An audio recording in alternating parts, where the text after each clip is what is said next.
I'm Georgia. I'm left-handed. That's my excuse for any time I act confused. Like, oh, it's because I'm left-handed. Like, how do I put this on? I'm left-handed. It's also really hard for me to be still. So if I move around, people on Zoom can hear me. I just need to be able to flip my slide. Excellent.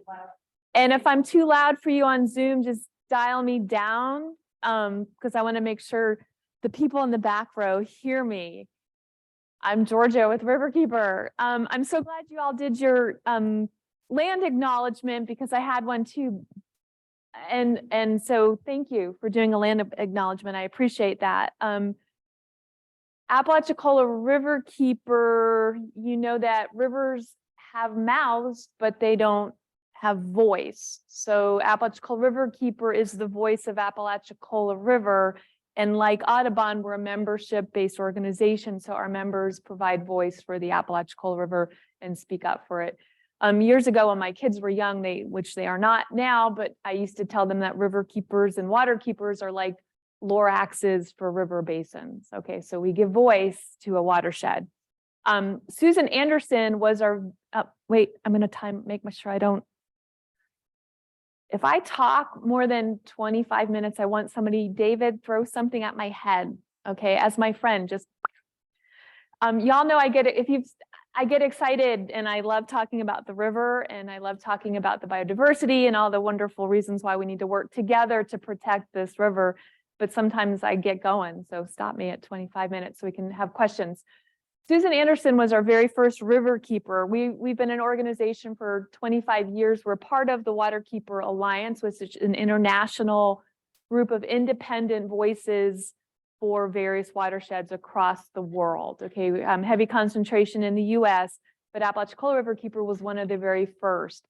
And at the time, like many environmental organizations, a group of concerned citizens started seeing just these repeated threats to the watershed and to the region. And so literally got together around a kitchen table and started talking about what can we do as people who care. We saw threats, pollution and growth and all of these things. People were looking out down the road into the crystal ball, seeing that we needed to make sure that this really important river basin was protected. And Susan was one of those people and went on to be our very first Riverkeeper. And Susan's of Cherokee heritage, and she's a wonderful writer. And if you know Susan and ever spent time with her, she is the real deal with regard to caring about land and water. And in one of her books, Susan explained, and I'm going to write it down. Sorry, folks on Zoom, bear with me for a minute.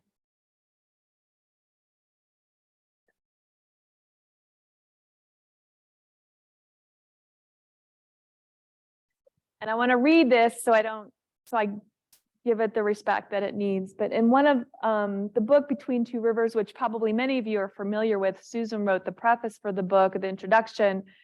And she wrote, many Native people tell of a creation time when they emerged from the belly of the Mother Earth at a place that they knew as the center, the heart of their land and the heart of their people. And it's not uncommon to find traditional communities who have oral and written histories that go back many thousands of years in relationship with the same land. Such people do not see themselves as apart from the land, but rather a part of the land. Children born of the Mother Earth and grandchildren of the sun and siblings of plants, birds, and animals that share the same place. And then she continues, but traditional Native people are taught a worldview that demands respect for the land in the same way that they respect their mothers, fathers, elders, and other kin. And I share this a lot. You may have heard me share this before in other places, but I think the message here is so loud and clear of conservation and connection, why we do what we do, and while it's so important to take care of this place and recognize the interdependence of all the species, right? Y'all knew that, but it hits me every time. So let's talk a little bit about our connectivity with the Apalachicola River Basin. And here we go.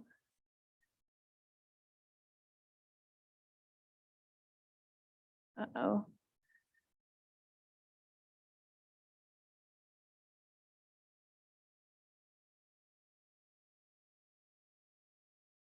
This is where I need to do left-handed. Here we go. Ah. So I already told you a little bit about the story of Riverkeeper, and I know that a lot of you already know a lot.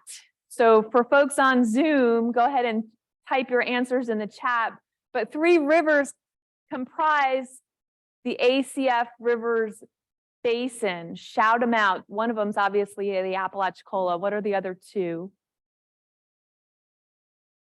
And excellent. And for bonus points, what 3 states share the ACF Basin? Excellent. Oh my God. I'm sorry. So somebody also said Atlanta. Oh my gosh.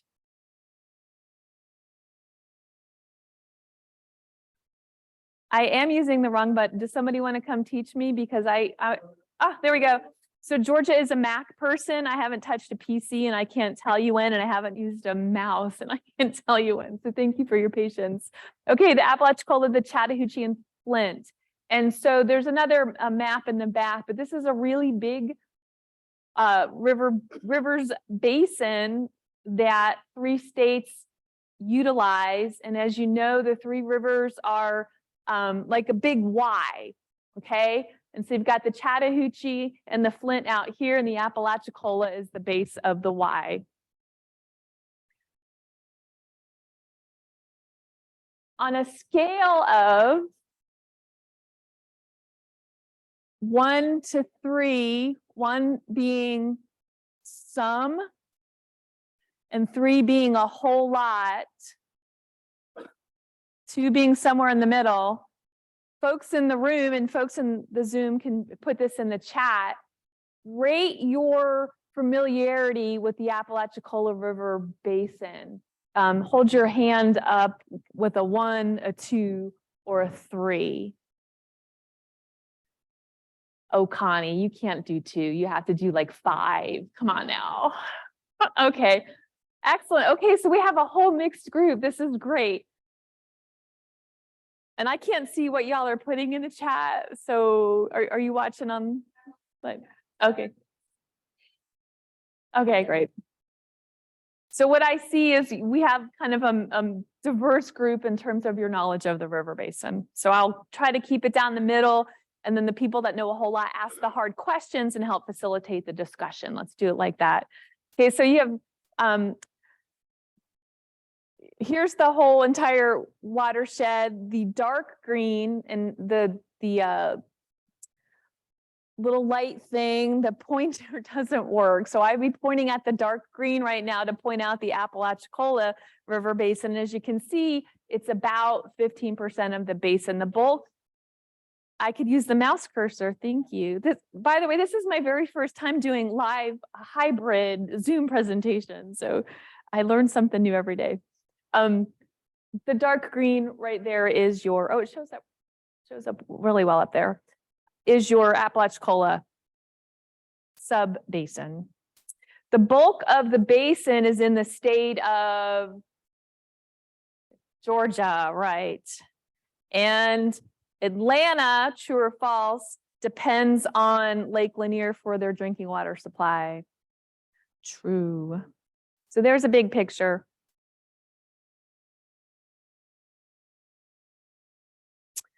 Just a few more trivia to keep folks on Zoom involved. Which river of the 3 is primarily spring fed? Any guesses? It's also the same river that is primarily an agricultural landscape.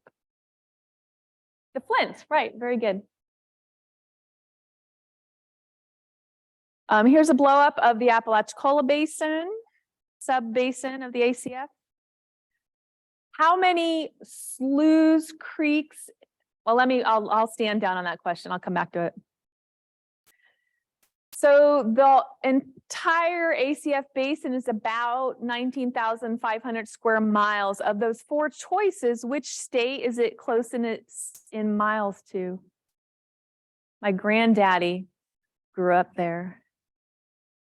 West Virginia, somebody said it, I heard you. Good job. West Virginia, it's a big gap. West Virginia is about nearly 25,000 square miles, but the point is in terms of the size of the river basin, I think that's something to think about. There's Garden of Eden Trail, by the way. I heard somebody asking about it earlier. FSU group out there. True or false, the Apalachicola River is the largest in volume of flow in the state of Florida. Write your answers in the chat on Zoom. You have a 50% chance, y'all. Absolutely true. Okay, so the Apalachicola River moves the biggest amount of fresh water down to the Gulf of Mexico, out through the Apalachicola Bay, into the Gulf of Mexico, and down the coast, the west coast of Florida. So it's a big deal. And we'll get back to that when we talk a little bit about the Apalachicola Bay. Bonus points, which river is the largest in terms of length in Florida? St. John's. It also flows south to north too. It's kind of a fun river to learn about as well. Bonus points, where's this picture taken from? Yes, nope, not Garden of Eden. Good, excellent guess. Prospect Bluff, Fort Gadsden. How many miles is the river from Chattahoochee, Florida, Woodruff Dam, down to Gulf of Mexico, give or take? Write your answers in the chat if you're in Zoom. Is it more than 100? The Apalachicola River is about 107 miles from Chattahoochee, Florida, down to the Gulf of Mexico. There are approximately how many sloughs, creeks, lakes, and streams connected to the river that weave in and out of that river basin? Any guesses there? More than 100? More than 200? More than 300? Write your answers in the chat, Zoomers. More than 400. There are over 400 sloughs, creeks, and streams. And I'm not a hydrologist, but I get to hang out with a lot of smart hydrologists that know a lot about the Apalachicola River. And I don't say that facetiously, even though it sounded a little bit, I didn't mean it like that. They're brilliant. I put some maps on the back table as examples. Those are recent LiDAR maps from our slough restoration project that I'll talk a little bit about later if there's time. But the point is the connectivity of the system is free. The hydrologists sometimes will talk about it almost like a body where we have arteries and veins, and we have a circulation system that's moving nutrients and oxygen and all these things around our human body. River basins can be similar, and just as a comparison.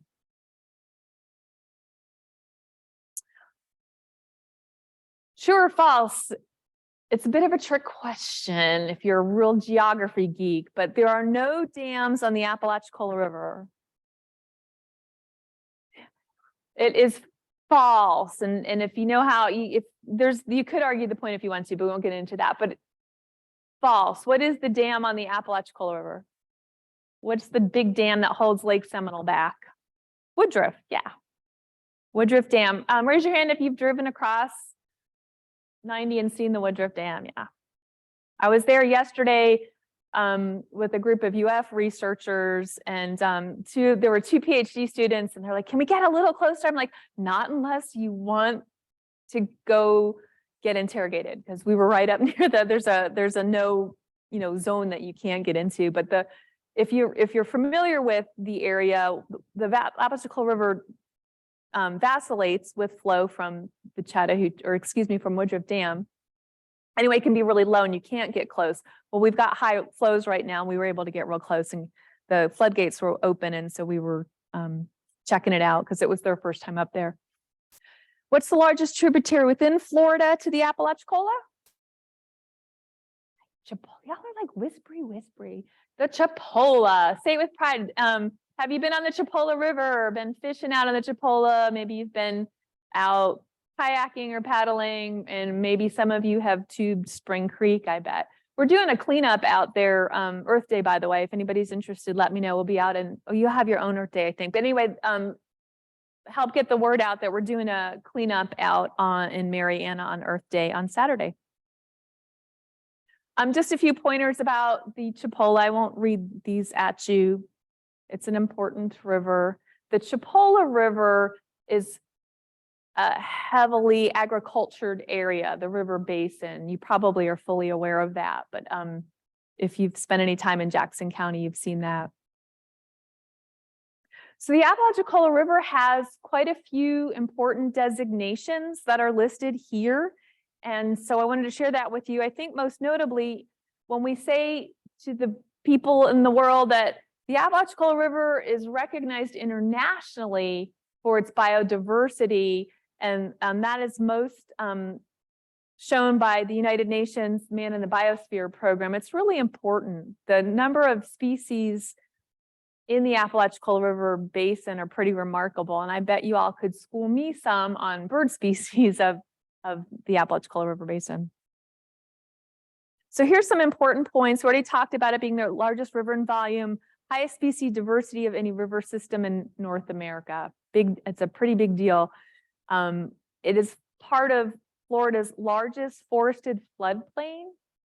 So Florida's largest river and volume of flow and largest forested floodplain, contributing a tremendous amount of fresh water to the eastern Gulf of Mexico.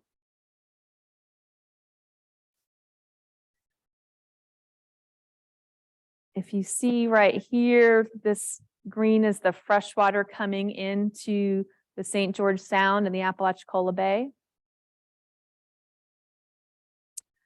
These are photos courtesy of Doug Alderson. So here are some of the avian species. And so this is where you all know a whole lot more than me, but I think it's important to point it out. So I wanted to share a few of these beautiful birds. By the way, I have bluebirds in my yard. I wanted to tell Christian that. I just thought of that. And I live on Bluebird Road, and I have a bluebird box with bluebirds and bats as well. So the biodiversity is all around us. There are eagles all over the river. I was out on the lower river earlier this week and saw 2 pairs of bald eagles. So a little bit about the freshwater of the ACF system. The freshwater is the driver of productivity for Apalachicola Bay. So the freshwater that's coming downriver, and where does that water start at? Way up in the Blue Ridge Mountains atop the Chattahoochee River. And so the water's coming down from the Chattahoochee and the Flint. And once upon a time, we didn't have any federal reservoirs on the Chattahoochee River, and it was a free-flowing system.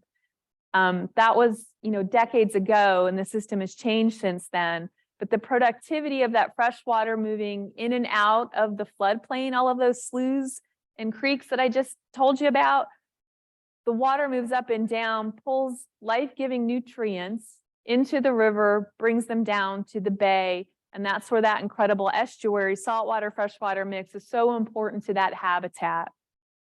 I won't, in the interest of time, how am I doing, David? Okay, we're doing good. The changes that we saw in 2010, 2011, 2012, 2013, we had a oysters fisheries collapse. Anybody remember some of that? It's been almost 10 years now. We had several years of droughts back to back in the 2000s. And what we saw, if y'all remember, probably from many of the news stories at the time, we had increased salinity in the bay. And so the oyster population, which we already were seeing struggling from decline due to habitat loss, which we'll circle back to the floodplain in a minute, really put the oysters in crisis. And there was a fisheries disaster declared in 2013. True or false, the 3 states that share the ACF basin have been in litigation over the waters of the ACF basin for over 30 years. That would be true. The Supreme court case, when Florida filed suit a while ago, that Supreme Court case is over. There is still current litigation going on between the state of Alabama against the Army Corps of Engineers, who controls the decision-making of how that water comes through the reservoirs. Apalachicola Riverkeeper also filed suit in 2017 against the Water Control Manual, and that's still active in the court system too. And we can talk more about that if folks have legal issue questions later. But the point I want to make here is that when we have river systems that don't understand legal boundaries such as state lines, we have trouble sharing water equitably. And the Apalachicola River, as the bottom of that system and the smallest portion geographically of the system, I would argue has gotten shortchanged repeatedly over the years. And we've not shared the water equitably and to the detriment of the ecosystems of the Apalachicola River Basin. And that's what a lot of the legal challenges that we've seen. That's not to say the water couldn't be shared equitably. It's to say the water hasn't been shared equitably.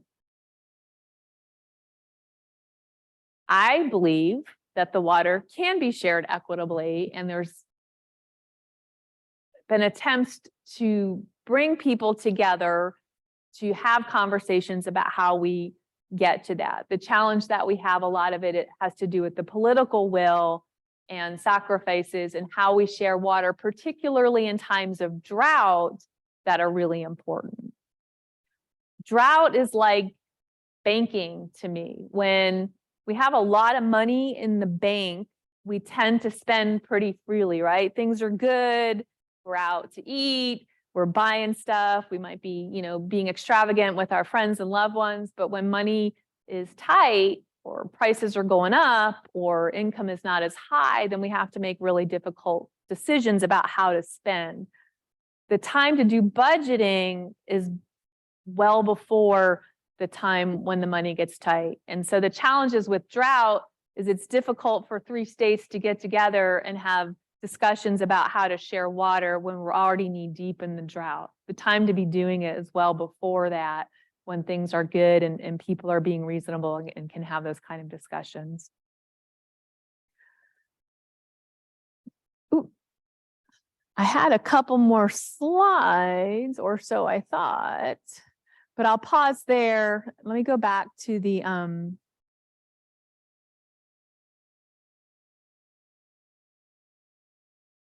I making y'all dizzy? I wanted to go back to this and see what questions or comments you have so far about what I've covered, and I'll jump into a couple more things if you'd like me to.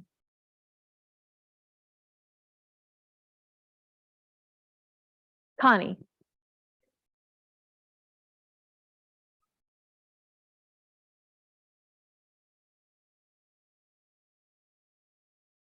That's a great question. For the folks on Zoom, Connie asked if any of the dams have been removed along the system.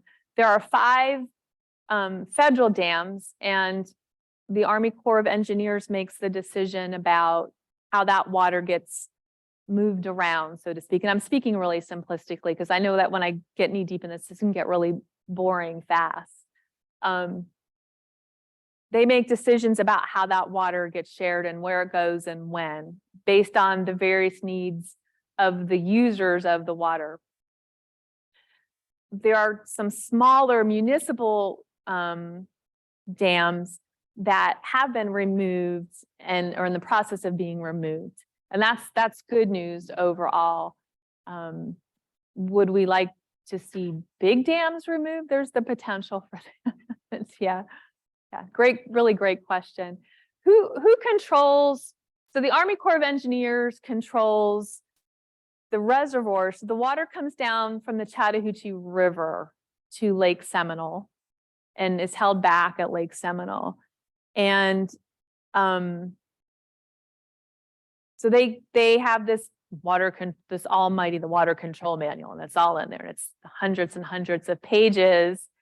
Who the Corps controls the reservoirs and the dam system. Who controls the Army Corps of Engineers? Any thoughts on that? Do y'all know?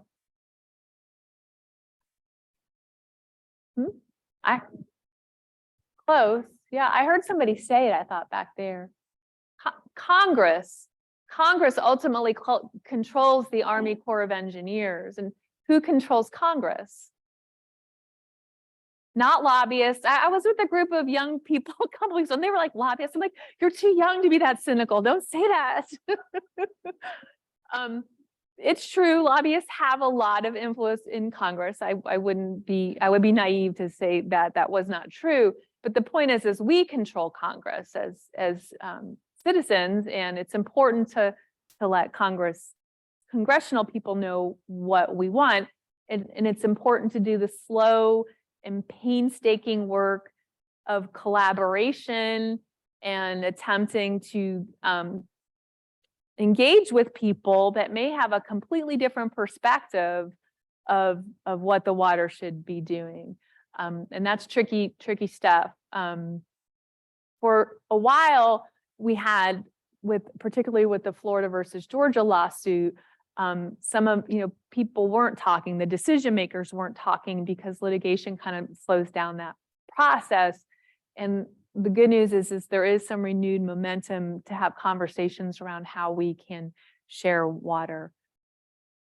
So when people ask me what can we do, one of the first answers I say with strong conviction is vote. For starters, are you a registered voter, and are you voting, and are you making sure you're letting your elected officials from your local county commissioner up to your congressional folks, that would be Rick Scott and Mr. Rubio.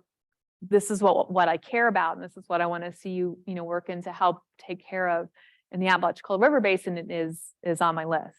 That's really important.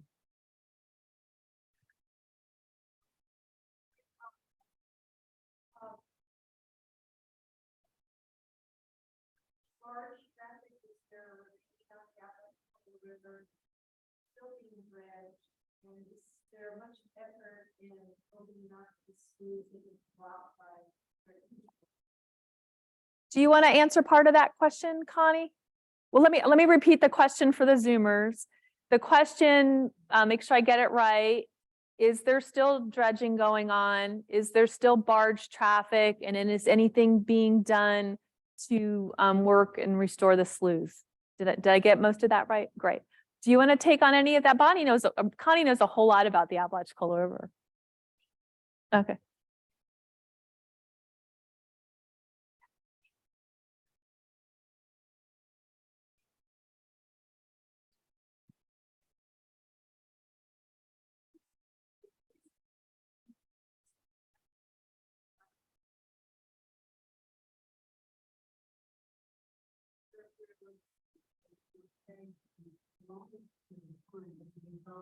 And even before they really had the state didn't work, they showed that it was the least productive river for water traffic. They spent more money on dredging the river than the water traffic than any other river in the United States.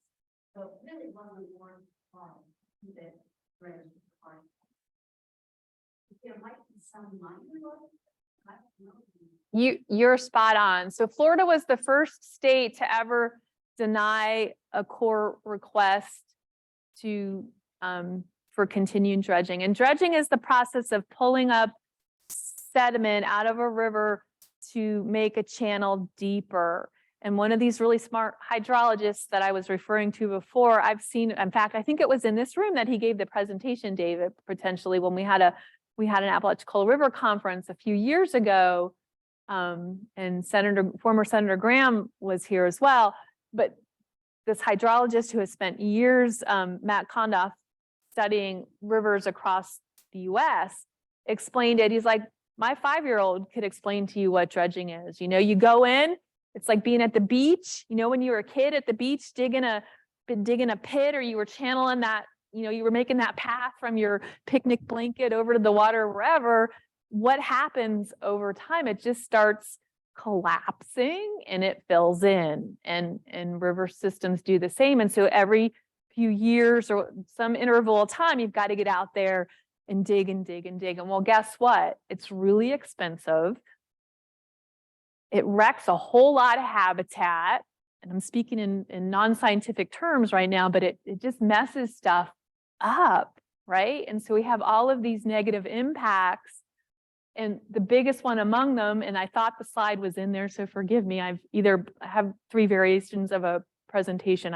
I've done something, but we had tremendous tree loss, and the floodplain gets disconnected. And this, I'm getting to the slough question now. So barge traffic is very minimal. The types of barges that you would see coming up and down the river would be related to some big repair. The only barges that we see are on the very lower river. And if you have been to East Point or Apalachicola recently, you'll see that the Corps contractors are working on the East Point channel, and they have to keep open the major channel in the bay right there, so boats can get through, and then a stretch of the river that goes over to the Gulf County Canal and Intracoastal waterways. And those are some of the working barges that we'll see come through, and sometimes heavy equipment. The locks aren't working properly at Woodruff Dam right now anyway. So, but there is renewed interest in folks upriver, particularly in the Chattahoochee folks in Columbus, for they believe there could be potential for more barge traffic in years to come. So some of those conversations are happening, and people with different perspectives are talking about it. But one of the big questions is, show us that you have to have dredging to have that type of traffic. We have several months of the year where we have navigational flows, and that means we've got enough water for bigger vessels to move up and down the river. It's not the same dimensions of the super deep 9-foot deep channel, but it's enough. And if you had a really large vessel, you could navigate the channel. So some of those conversations are happening. I don't think that anybody will let the Apalachicola River be dredged anytime soon. And believe you me, it's being monitored. Yeah, great question. So any more thoughts on that? And then I'll cover the sloughs, because I just dumped a lot on you. Okay. Slough restoration is really important. When you dredge a river and you take all of this sediment or sand out and do what's called in-bank disposal, and it's exactly that. You're just taking these big, just like when you're at the beach, you dig in you got a kid digging that channel on the shore, you're piling it on the sides. Well, you pile it on the sides, does it stay there all nice? And sometimes it moves, or sometimes you have vents, or sometimes you have a sloppy contractor that put sand where they weren't supposed to put sand. And so what has happened, because of the changes that were made, there are sloughs that are clogged up. We've got sediment at the tops, at the heads of sloughs where they shouldn't be. And we had a lot of disruption in connectivity, if you will. So that means the water's not moving, busting up over the banks during high flow, which is what it's supposed to do. It's supposed to come up, move out, pick up all that fabulous leaf litter, and then bring it back into the river. And that's the basis of a food chain, and it should be moving it right down to Apalachicola Bay. And that's why that estuary has been one of the most productive estuaries in the US. So we have these clogged, think of them as clogged arteries or veins, and they need cleaned out. And currently, Apalachicola Riverkeeper is engaged in a slough restoration project on the lower river between, if you're familiar with Weewahitchka area, but Douglas Slough, Spider's Cut are 2 that we're working on. And then East River, which is north of Apalachicola, we'll be working on later this year. And so the process of vegetation removal, because you've got trees kind of all down and blocking, and then sediment removal via small scale dredging, pulling that sand out of the sloughs where it shouldn't be, and not doing in-bank disposal, but hauling it out and away from the slough, so it's not creating the same process over. That project, by the way, is funded by the National Fish and Wildlife Foundation, and we're hopeful that there'll be future funding from both the state and the foundation to continue. We've got 3 sloughs that we're currently working on, and there's many others that could also be restored, so that we're making sure that the river is connected, the main river channel is connected to those sloughs, and the water's moving around the way it should be. Does that give an answer? Yeah, great questions. Thank you, David. You have information on how oyster farming is doing. I don't have any current information to provide you. The very valuable, David, for those of you that are in Zoomers, wanted to know if I had current information on oyster farming, which is different than wild oyster harvesting.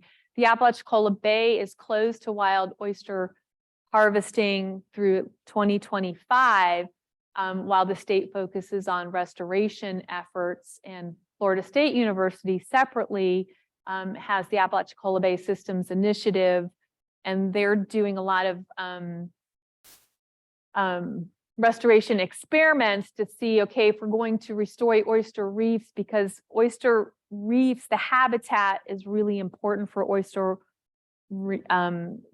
recovery, which is very different than aquaculture or oyster farming, where you're putting oysters in cages and growing oysters. It's the difference between farming and hunting. I think it's a simple comparison, but it is slowly moving forward. I want to give FDAC's credit for, they really took a lot of stakeholder input. There, for years we had a lot of clashing. Apalachicola Bay has, between the 2 different thinking behind, how can we harvest responsibly and what can we do to restore the bay.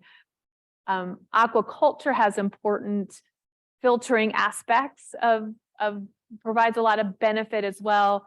The difference still is that we need the habitat to restore the oyster bars or oyster reefs. And so I think there's a place for both to exist, and we sure would like Apalachicola Bay to be the success story. In several years, everybody's going, remember when, and that we see some changes. And there's with the modeling work that ABSI, Apalachicola Bay System Initiative, is doing, there's some signs of hope for recovery of the oysters. It's been slow and modest, so it's important. The bay has been kept closed so that those oysters have chance to grow and reach adult size and reproduce the way they're supposed to. So if you want to, we usually share that information on our website, but you can also check out FSU, the Marine and Coastal Lab, for updates there too. A lot of really good stuff happening. Other questions?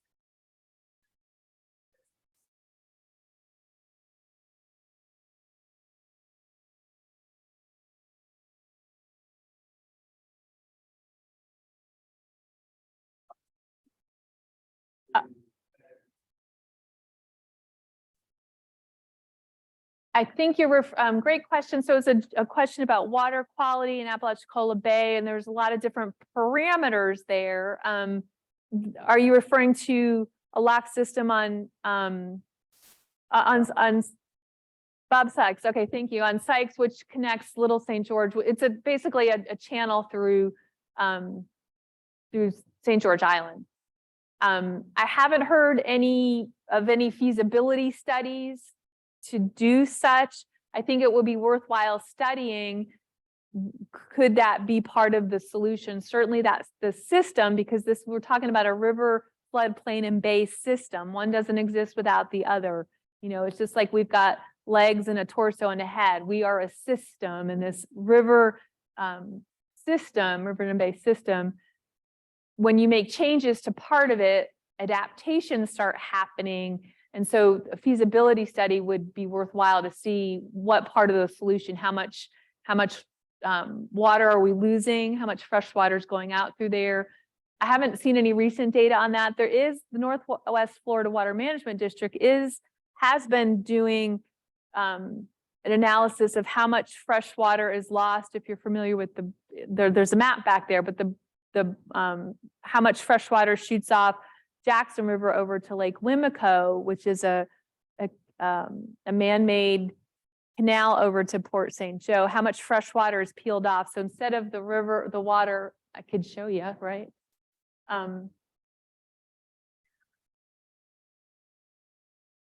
You know, the water's coming down to Apalachicola Bay here, but if it's peeling off up here, are we losing fresh water when it's shooting over to Gulf County out through Lake Wimico?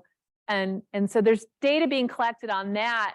And what we've seen so far is that more fresh water than we thought is heading west. And so I'm looking forward to the next update report from the Water Management District on that.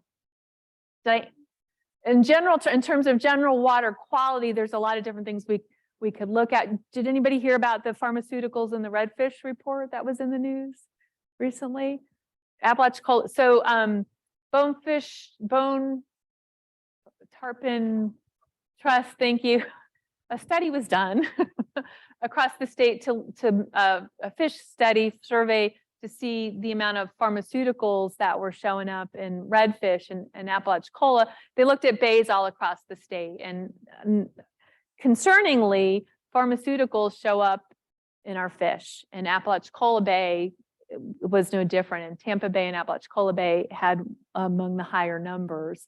And so to dig into data, what would be really interesting to know is where's that coming from? Is that our septic systems along our coast? Is it upstream water? Is it a mix of both? And so there's some, you know, to understand that data, there's some more.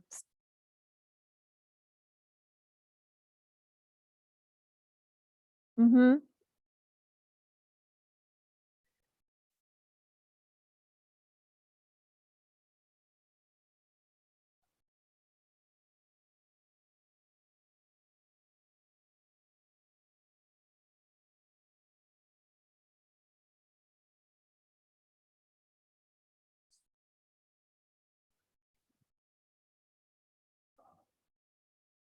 Mm-hmm.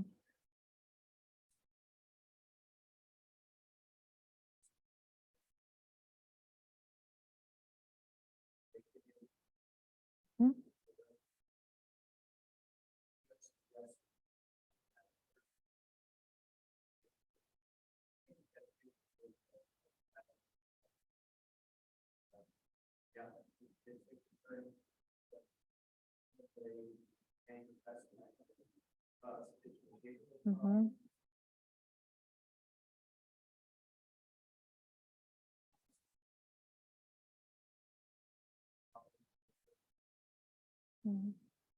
And so, so for folks on Zoom, we're talking about water quality and all the impacts to water, stormwater runoff, agriculture, pesticides, things we spray on the land end up in the water, things we dump down the toilet can have impacts on water. So these are all really important things to understand. These are all really important things to also let your policymakers and decision makers know that you care about and want them to be doing right on our behalf. Really important stuff. Yeah. Waterkeepers Florida, there's 15 of us across the state, are working on some messaging and trying to help get folks to understand. A lot of folks don't know when I know probably most of you in this room do, but when you turn on your tap, where's your water come from? And when you flush, where is it going? If you talk to, you know, folks throughout the day and ask them, they probably don't know. My parents both worked in wastewater treatment. So I knew as a very small child, thou shalt not waste water. And I knew what happened when we flushed and where. Well, we were actually pretty rural, but we spent a lot of time, and so we were on septic at the time, but spent time, you know, I was one of those kids that did the wastewater field trips as a kid and went to work with mom and dad. So other thoughts, comments, and questions, because I know I'm kind of getting at the time. Can I spend just 2 minutes and tell you a little bit about what we do? Because I really spent time, I really wanted to tell you why we need to work together to protect this river. This is a remarkable river system that we have in our backyard here. I work with other water keepers across the state, and when they are sharing some of the challenges that they have, some of them are similar, but some of them are very different. We have this incredible river basin that is fairly protected by land, and it runs through 6 rural counties, and we've got a very large percentage of the land that is protected in some shape or form, and it cannot be developed. And that is not a gift to take for granted. It's really important, and it's all the bigger reason why we have to work fiercely to make sure that it does remain the treasure that it is for us as Floridians, but also for the Eastern Gulf of Mexico, because this water is all connected and it's supporting aquatic habitat, and that freshwater flow has been shown to support fish species all the way south to Tampa. So it's just really something special. And so we work in advocacy. We have, like you all, we have outings programs so we can get folks out kayaking and hiking and enjoying the region. We spend a lot of time talking with elected officials. Our slough restoration project is a big component of what we do right now. And so we'll be working on that through 2024. We do microplastic sampling and some water quality monitoring as well. We do river patrol. So, you know, we're out, volunteers and myself, we spend time on the water. We're just out there checking things out and seeing how things are going. Check out our website. If you want to get on the email list, you can see what we're doing there too, and we'll keep you updated as well. Any final questions? I sure appreciate what Audubon does. I know you all are a fierce voice and a well-respected group, so keep up the fun and important and fierce work, and we'll do the same at Riverkeeper, and I'm sure that we'll continue to collaborate on things as well. So thank you all.